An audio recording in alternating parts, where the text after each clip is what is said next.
வாழ்க வளமுடன்.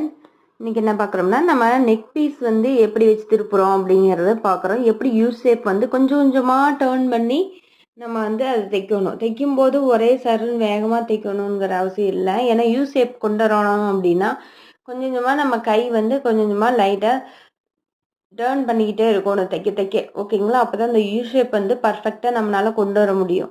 நீங்கள் வேகமாக ஸ்ட்ரைட்டாக வந்து திரும்பினீங்கன்னா ஒரு பா ஷேப் மாதிரி டிசைன் வந்து மாறி போயிடும்.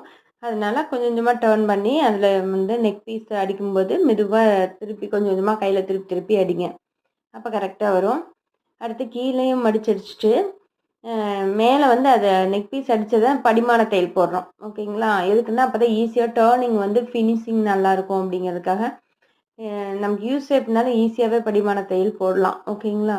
படிமான தையல் போட்டு கார்னரில் ஒரு தையல் போடணும்.